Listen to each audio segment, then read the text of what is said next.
नमस्कार, जनप्रवाद सुपरफास्ट में आपका स्वागत है। मैं हूं हेमेंद्र सिंह। नजर डालते हैं आज की सुर्खियों पर। पीएम मोदी ने वीडियो कॉन्फ्रेंसिंग के जरिए सर्वदलीय बैठक को संबोधित किया। पीएम ने कहा कि किसान आंदोलन का समाधान बातचीत के जरिए ही निकाला जा सकता है। उन्होंने दोहराया कि 22 जनवरी को किसानों को दिया गया सरकारी प्रस्ताव अभी भी वही है। पीएम मोदी ने कृषि मंत्री नरेंद्र सिंह तोमर के हवाले से सभी दलों के नेताओं को कृषि कानूनों पर सरकार के रुख की जानकारी दी। पीएम ने किसानों से कहा कि हम आपको प्रस्ताव दे रहे हैं कि आप विचार विमर्श कर सकते हैं। मैं सिर्फ आपसे एक फोन कॉल की दूरी पर हूं। जयसूल हिंदी ने दिल्ली स्थित इजरायली दूतावास के निकट हुए धमाके की जिम्मेदारी ली है। घटना की दिल्ली पुलिस की स्पेशल सेल, क्राइम ब्रांच और एनआईए की टीम जांच कर रही है। वहीं अब जांच के लिए एनएसजी को भी लगाया गया है, जो घटनास्थल पर पहुंच चुकी है। इजरायली दूतावास के पास हुई घटना की जांच के लिए आज इजरायली की खुफिया एजेंसी मोसाद की टीम दिल्ली आ सकती है। एनएसए लेवल की बातचीत के बाद सरकार ने यह फैसला लिया है। इजराइल ने दुनिया में अपने दूतावासों की सुरक्षा बढ़ाने का भी ऐलान किया है। भारत में इजराइल के राजदूत डॉक्टर रॉन मल्का ने कहा है कि इस धमाके से दोनों देशों के आपसी सहयोग पर कोई फर्क नहीं पड़ेगा। मल्का ने कहा कि धमाके से साफ है कि निशाने पर इजरायली दूतावास ही था, लेकिन संतोष है कि हमारे किसी कर्मचारियों को कुछ नहीं हुआ।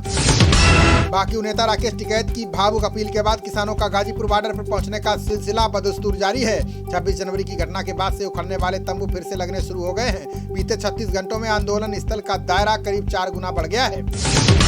किसान आंदोलन के चलते गाजीपुर बॉर्डर और NH-24 पर सड़कें बंद कर दी गई हैं। दिल्ली से सटी सीमाओं पर किसान भारी संख्या में मौजूद हैं। किसानों के प्रदर्शन के दौरान किसी अनहोनी को टालने के लिए भारी संख्या में पुलिस बल भी तैनात किए गए हैं। गृह मंत्रालय ने 31 जनवरी तक दिल्ली के सिंगू, टिकरी और गाजीपुर बॉर्डर के आसपास इंटरनेट पूरी तरह से बंद करने का आदेश दिया है। ये कदम 26 जनवरी के बवाल और 29 जनवरी को इजरायली दूतावास पर हुए हमले के बाद सुरक्षा कारणों से उठाया गया है। किसान नेता दर्शनपाल सिंह ने सिंगू बॉर्डर पर इंटरनेट सेवा बहाल करने की मांग की है। उन्होंने कहा कि हमारी बातें लोगों तक ना पहुंच सकें, इसके लिए इंटरनेट बंद किया गया है। उन्होंने लोगों से अपील की है कि वो शांतिपूर्ण प्रदर्शन में शामिल हों, भावनाओं में आकर बवाल ना करें। गाजीपुर बॉर्डर के धरना स्थल पर किसानों ने बिजली समस्या को दूर करने के लिए सोलर पैनल और सोलर इन्वर्टर लगाने शुरू कर दिए हैं। किसानों ने फोन चार्ज करने के लिए जगह जगह पर पॉइंट भी बनाए हैं। बता दें कि गणतंत्र दिवस की घटना के बाद बिजली काट दी गई थी। झारखंड में कांग्रेस ने किसानों के समर्थन में 31 जनवरी को ट्रैक्टर रैली का आयोजन किया। ये रैली देवघर के शहीद चौक से कारगिल चौक के लिए निकलेगी। यहाँ दिल्ली में कृषि कानूनों के खिलाफ प्रदर्शन कर रहे किसानों के समर्थन में कांग्रेस कार्यकर्ता प्रदर्शन करेंगे। कृषि कानूनों के खिलाफ किसान आंदोलन में जाटों के उतरने से भाजपा की टेंशन बढ़ गई है। बता दें कि हरियाणा और यूपी के जाट समुदाय भाजपा का खुलकर समर्थन करते हैं। ऐसे में जाटों का आंदोलन में शामिल होना भाजपा को राजनीतिक नुकसान पहुंचा सकता है।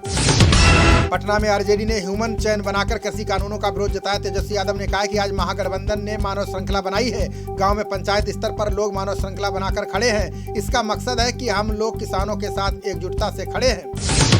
किसानों की ट्रैक्टर रैली के दौरान पुलिस कर्मियों पर हुए हमले के विरोध में उनके परिवारों ने शहीदी पार्क में विरोध प्रदर्शन किया। वहीं टिकरी बॉर्डर पर किसान आंदोलन का कई लोग विरोध कर रहे हैं। किसानों के मंच पर नेताओं के आने से भी कुछ लोग नाराज हैं। गाजियाबाद से भाजपा पार्षद हिमांशु मित्तल ने डीएम पर बड़ा आरोप लगाया है। उन्होंने कहा कि डीएम जानबूझकर आंदोलन लंबा खिंचवा रहे हैं। मुजफ्फरनगर में तैनाती के दौरान डीएम की राकेश टिकैत से दोस्ती थी, इसी के चलते वे आंदोलन खत्म नहीं करवा पा रहे हैं।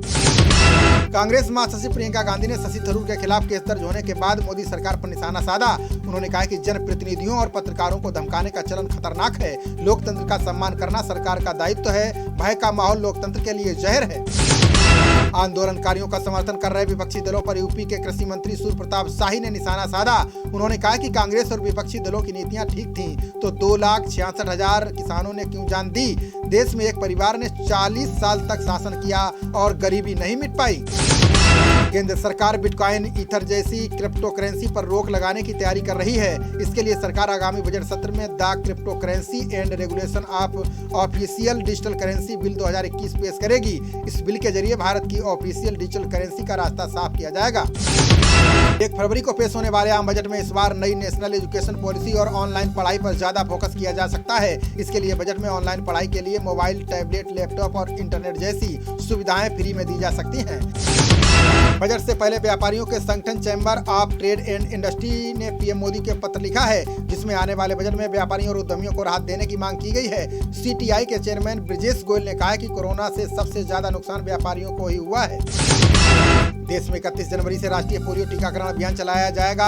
अभियान के तहत 5 वर्ष की आयु तक के बच्चों को पोलियो ड्रॉप पिलाई जाएगी। ये अभियान 2 फरवरी तक चलेगा। राष्ट्रपति कोविंद ने आज कुछ बच्चों को पोलियो ड्रॉप पिलाकर अभियान का शुभारंभ किया। बापू की पुण्यतिथि पर अमेरिका के कैलिफोर्निया में अज्ञात उपद्रवियों ने महात्मा गांधी की प्रतिमा के साथ तोड़फोड़ की। इस घटना से अमेरिका में रहने वाले भारतीय अमेरिकियों में खासा रोष है। नाराज भारतीय समुदाय ने मामले की तत्काल जांच कराने की मांग की है। भारत ने अमेरिका के कैलिफोर्निया में महात्मा गांधी की प्रतिमा को क्षतिग्रस्त करने की घटना की कड़ी निंदा की है। विदेश मंत्रालय ने बताया कि वाशिंगटन स्थित भारतीय दूतावास ने इस मामले को अमेरिकी विदेश मंत्रालय के समक्ष उठाया है, साथ ही उचित कार्रवाई की मांग भी की है। भारत कोरोना संक्रमितों के मामले में टॉप 15 देशों की सूची से बाहर हो गया है। पुर्तगाल, इंडोनेशिया और आयरलैंड को पीछे छोड़कर भारत अब 17वें स्थान पर पहुंच गया है। दुनिया के टॉप 10 संक्रमित देशों में पहले नंबर पर अमेरिका, दूसरे पर फ्रांस और यूके तीसरे नंबर पर है। पश्चिम बंगाल में आगामी विधानसभा चुनाव से पहले ही टीएमसी और भाजपा के बीच घमासान जारी है। इस बीच तृणमूल कांग्रेस के 3 विधायक आज दिल्ली आ रहे हैं। माना जा रहा है कि वो दिल्ली में गृहमंत्री अमित शाह से मुलाकात कर बीजेपी में शामिल हो सकते हैं। कानूनी शिक्षकों और वकीलों को प्रशिक्षण देने के लिए विधि शिक्षक अकादमी की स्थापना की जाएगी। बार काउंसिल ऑफ इंडिया और Kalinga institute of industrial technology के बीच हुए MOU के तहत ये संस्थान ओडिशा की राजधानी भुवनेश्वर में बनाया जाएगा। यूपी भाजपा अध्यक्ष स्वतंत्र देव सिंह ने पार्टी के 98 प्रभारियों की सूची जारी की है। भाजपा के प्रदेश महामंत्री गोविंद नारायण शुक्ला को लखनऊ की जिम्मेदारी मिली है। वहीं पूर्व प्रदेश उपाध्यक्ष सुधीर को बलरामपुर का पार्टी प्रभारी नियुक्त किया गया है। चीन ने पाकिस्तान के लिए दूसरा नौसैनिक लड़ाकू जहाज तैयार किया है। चीन का ये जहाज बेहतर रडार प्रणाली और लंबी दूरी की मिसाइलों से लैस है। बता दें कि पाकिस्तान ने 4 वॉरशिप के निर्माण के लिए 2017 में चीन से कॉन्ट्रैक्ट किया था। कांग्रेस के वरिष्ठ नेता ओमन चांडी ने कहा है कि वे गढ़पुथुपल्ली से ही चुनाव लड़ेंगे। उन्होंने परंपरागत सीट छोड़कर किसी दूसरी सीट से चुनाव लड़ने की खबरों को खारिज कर दिया। उन्होंने कहा कि उम्मीदवारों के बारे में फैसला कांग्रेस आलाकमान और कांग्रेस समिति का नेतृत्व करेगा। राजस्थान सरकार ने गरीबों के लिए निःशुल्क इलाज की महत्वाकांक्षी योजना शुरू की है। सीएम अशोक गहलोत ने महात्मा गांधी की पुण्यतिथि पर इसकी शुरुआत की। उन्होंने कहा कि इस योजना का लाभ राज्य के 1 करोड़ 10 लाख परिवारों को मिलेगा। राजस्थान के माउंट आबू में तापमान फिर 0 से नीचे चला गया है। मौसम विभाग के अनुसार अन्य इलाकों में भी सर्दी का प्रकोप जारी है। सीकर में 0.5 डिग्री तापमान दर्ज किया गया। विभाग ने आगामी 24 घंटे में शीतलहर का अनुमान जताया है। लोजपा नेता चिराग पासवान को एनडीए की बैठक में आमंत्रित किया गया है। इस बैठक में एनडीए के एजेंडे पर चर्चा होगी। हालांकि स्वास्थ्य कारणों के चलते पासवान इस बैठक में शामिल नहीं होंगे। उन्होंने बताया कि सर्वदलीय बैठक में भी शामिल नहीं हुए थे। ओडिशा सरकार ने 2 बड़े फैसले किए हैं। सरकार ने आर्सेलर मित्तल की परियोजना समेत 23 निवेश परियोजनाओं पर काम तेज कर दिया है। सीएम नवीन पटनायक ने कहा कि सरकारी अस्पतालों के हाउस सर्जन के मासिक मानदेय में 8,000 रुपए की बढ़ोतरी की गई है। सीएम शिवराज सिंह चौहान ने इंदौर नगर निगम स्थित डिप्टी कमिश्नर को सस्पेंड कर दिया है। डिप्टी कमिश्नर पर भिखारियों को ठिठुरती ठंड में लावारिस जानवरों की तरह इंदौर शहर से बाहर फेंकने का आरोप है। इससे पहले निगम कमिश्नर प्रतिभा पाल ने रैन बसेरा के 2 अस्थायी कर्मचारियों को बर्खास्त कर दिया था। छत्तीसगढ़ सीएम भूपेश बघेल ने रिकॉर्ड धान खरीद का दावा किया। उन्होंने कहा कि पिछले 20 साल में इतनी धान खरीद सरकारी रेट पर नहीं की गई। बता दें कि इस साल चालू धान खरीद सीजन में 21 जनवरी तक 84,44,000 मीट्रिक टन धान की खरीद हो चुकी है। हरियाणा में कालका से कांग्रेस विधायक प्रदीप चौधरी की विधानसभा सदस्यता रद्द हो गई है। चौधरी को 3 साल की सजा होने पर विधानसभा अध्यक्ष ने उन्हें अयोग्य घोषित कर दिया। इसकी जानकारी चुनाव आयोग को भेज दी गई है। यूपी के बिजनौर में होने वाली भारतीय किसान यूनियन की महापंचायत सीटेट परीक्षा के कारण स्थगित कर दी गई है। अब पंचायत 1 फरवरी को होगी। इससे पहले पंचायत 31 जनवरी को होने वाली थी। बाकी युवा प्रदेश अध्यक्ष दिगंबर सिंह ने यह जानकारी दी। बीजू जनता दल ने केंद्र सरकार से महिला आरक्षण विधेयक को इसी सत्र में पास कराने की मांग की। सांसद पिनाकी मिश्रा ने सर्वदलीय बैठक के दौरान ये मांग की। उन्होंने कहा कि उनकी पार्टी ने 21 सीटों में 7 पर महिलाओं को टिकट दिया। वो ऐसा करने वाली इकलौती पार्टी है। देश में अब तक 35 लाख से अधिक लोगों को टीका लगाया जा चुका है, जिनमें से पिछले 24 घंटे में 5,70,000 लोगों को टीका लगाया गया। केंद्रीय स्वास्थ्य मंत्रालय ने बताया कि यूपी में सर्वाधिक 4,63,000 लोगों को टीका लगाया गया। इसके बाद राजस्थान है। कांग्रेस नेता राहुल गांधी का कलान बिरयानी के चटखारे लेने वाला वीडियो वायरल हो रहा है, जिसमें उन्होंने तमिलनाडु के कुछ ग्रामीणों के साथ दक्षिण भारतीय शैली में प्याज का रायता बनाते हुए देखा जा सकता है। इस वीडियो को अब तक 32 लाख से अधिक लोग देख चुके हैं। बिजनौर की आकांक्षा चौधरी को रानी लक्ष्मीबाई अवार्ड से सम्मानित किया गया है। सीएम योगी ने आकांक्षा को सम्मान प्रदान किया।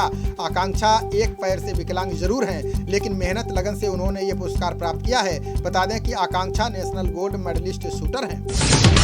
मैनपुरी पुलिस ने लूट का खुलासा करते हुए 2 अभियुक्तों को गिरफ्तार किया है। पुलिस ने आरोपियों के पास से नकदी कार और 2 तमंचे बरामद किए हैं। बता दें कि लिफ्ट देने के बहाने इन आरोपियों ने राजू से 90,000 की लूट की थी।